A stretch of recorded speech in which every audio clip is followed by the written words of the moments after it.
Hey folks, I've literally done this video several times and I've not been happy with anything that's come out of it yet. I think I'm getting lost in the weeds a little bit with my thoughts. You've seen this video. It comes from the CPAC that's taking place this weekend. And it's a video of, it's a golden statue, I think it's, yeah, statue of Donald Trump wearing flip-flops and what looks like a pair of shorts made out of an American flag. It's a joke. Pure and simple. I'm not taking this seriously. I don't take this seriously. It does bother me, but not because I'm seeing this as some form of graven image, not because I'm seeing this as some form of golden calf that's going to be worshipped, that's going to be praised, that people are going to bow down to. I don't suspect anybody at CPAC this weekend is going to stop. They're not going to stop doing what they're doing and say, okay, now let's all bow down and worship the golden Donald. It doesn't really even look like him. Right? It looks more like a giant troll doll with a comb over that's been dipped in gold. I'm not taking that. I know that this is a joke. This is something to get people cheering. It's something to make people say, oh, that's cool, that's awesome. It's something to give folks a reason to laugh. And in a few days, what you're going to hear on the media is, yeah, that was just done to own the libs. See, you can't take a joke. Well, I get the joke. I get it. This isn't an image to be worshipped. It isn't an image to be bowed down to be praised, to be prayed to. I get it. And I'm not going to get into what the Bible happens to say about images like this.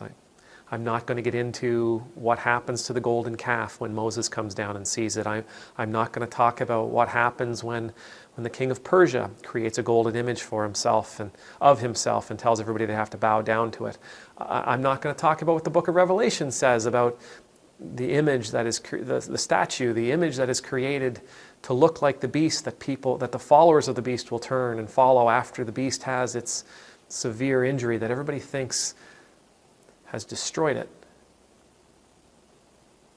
But for what it's worth, should people at CPAC, even in a joking manner, stop doing what they're doing, turn, bow down, and praise this thing, then it does take on a completely different level of seriousness, because you don't get to praise jokingly.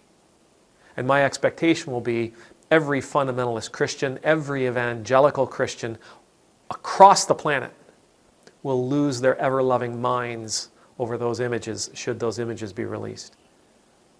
But for now, this is just somebody's idea of a joke. But it still bothers me.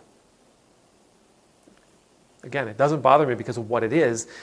It bothers me mainly because of the question it makes me ask.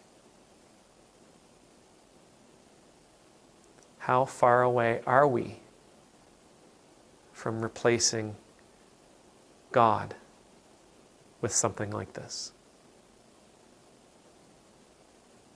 How far away are we from replacing God and worshiping a human, a person?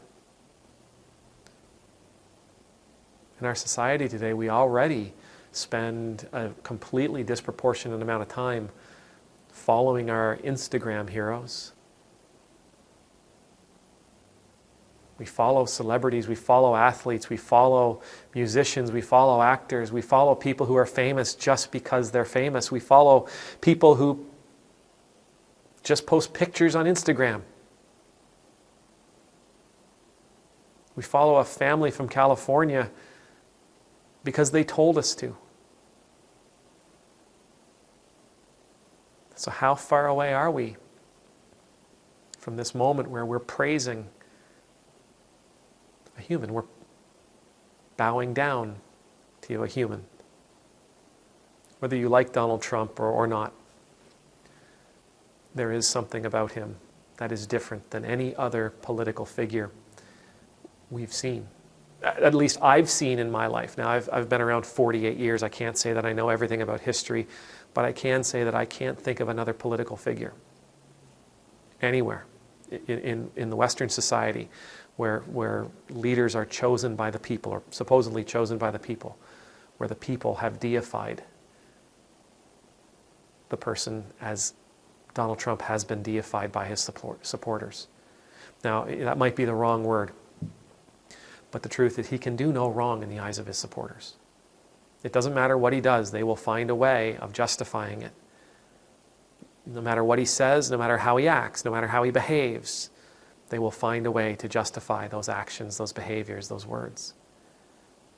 I've never seen a political figure carry that kind of sway with his supporters. So how long will it be before we bow down to a person? How long will it be before we bow down to the image of a person, of a human?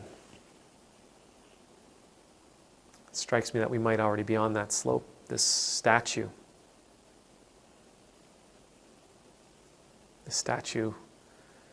makes me wonder that. May the Lord bless you. May the Lord keep you. May the Lord's face be made to shine upon you and be gracious to you. May the Lord's countenance be lifted up to you. May you always know the peace of being in the Lord's presence. And I pray that you and I will always be discerning in our worship, and that we will recognize those times when we will cross the line and begin praising and bowing down and worshiping those who are not God. And that we will turn back to the divine, to our Creator. Amen.